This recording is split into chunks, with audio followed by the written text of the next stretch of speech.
Let's look at another example. According to the Bureau of Labor Statistics, the mean amount of money spent by a household on alcohol in the U.S. is $565 per year. A church group wants to check this claim and took a random sample of 45 households and found that the mean amount spent on alcohol per year was $520, with a standard deviation of 167. Test the church group's claim that the mean amount of money spent on alcohol per year is less than $565. Again, we're going to use the p-value method.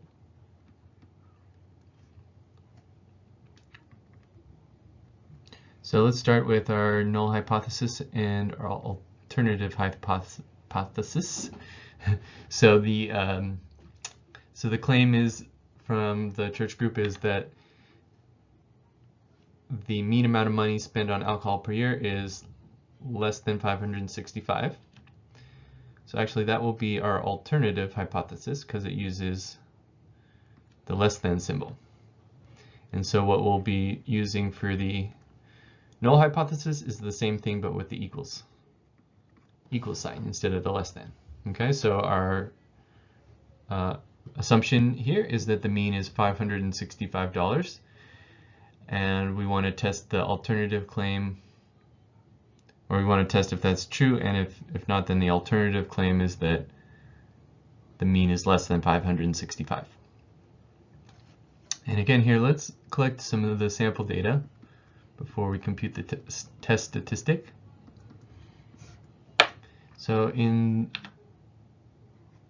the sample, we've got these key values here. So the sample had 45 households tested or sampled, where we found the mean of that sample was 520 with a standard deviation of 167. So with those values, we can compute the test statistic.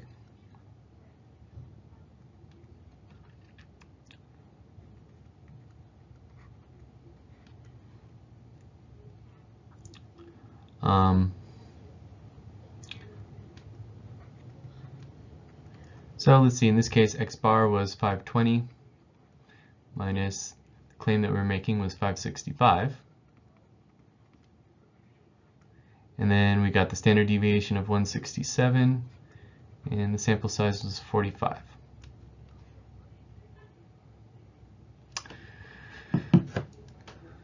Okay.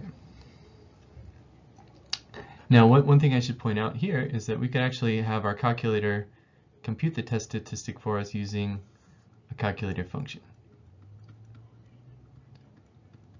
Since we're doing t-scores here, we can use the t-test on our calculator. So if we did that, we actually have all the information we need to enter into the calculator to get the t-test. So for instance, we know mu0, which was the claim we're making in the null hypothesis, which was 565. We know the sample mean. In our sample we had 520. The standard deviation of our sample was 167, and the sample size was 45. For the form of our alternative hypothesis, we're going to use the less than. And we can use these values in t-test to compute it for us. So actually here, I'm going to do it this way and see what we get.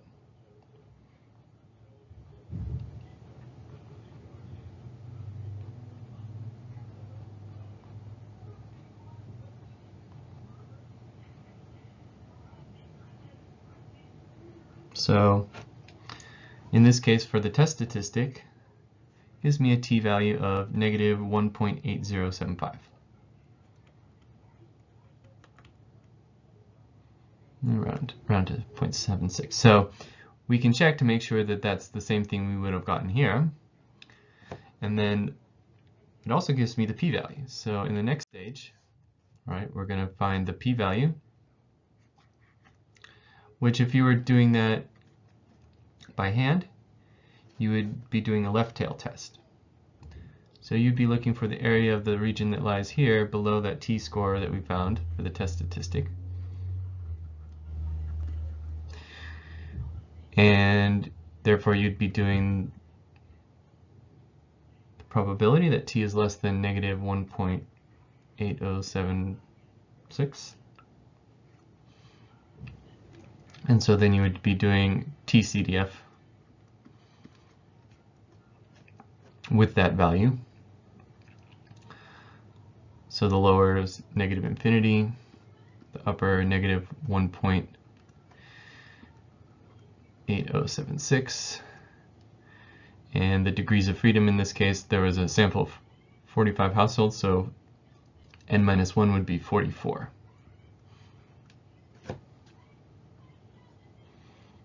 Okay, anyway, so in this case you should get a p-value of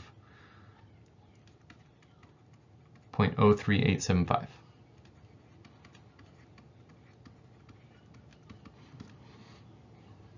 Okay, and that's what I'm just looking at the value that my calculator gave me, but that's what we should also get here if we compute it using TCDF.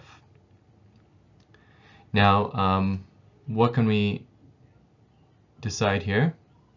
In this case, the p-value that we got would be less than a default alpha. Notice in this case, it doesn't mention anything about alpha. So here we're just going to assume by default alpha is 0.05.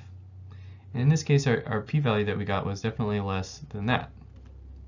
So the decision will be that we're going to reject the null hypothesis. So what kind of conclusion can we draw now that we've rejected the null hypothesis? Well, then we're going to support the alternative. So there's evidence to support the claim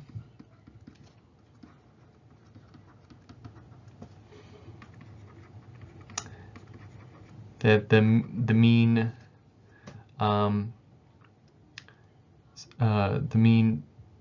money spent on alcohol per household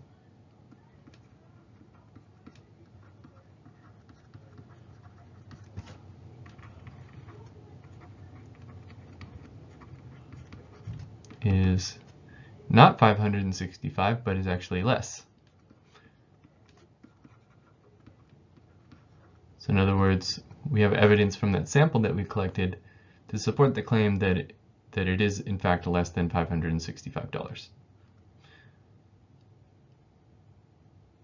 per year.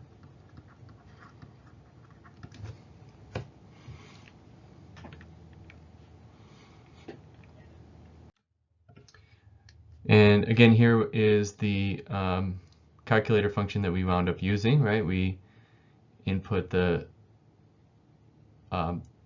value that we're claiming in the null hypothesis here in the first sample standard deviation for S. X bar is our sample mean, N is our sample size, and then mu, this is the form of the alternative hypothesis, which is usually going to be one of the forms, less than mu 0, not equal to mu 0, or greater than mu 0. It's one of those, right? So you're selecting which of those three forms it's going to take. And then from there, it spits out the t-score, so our test statistic,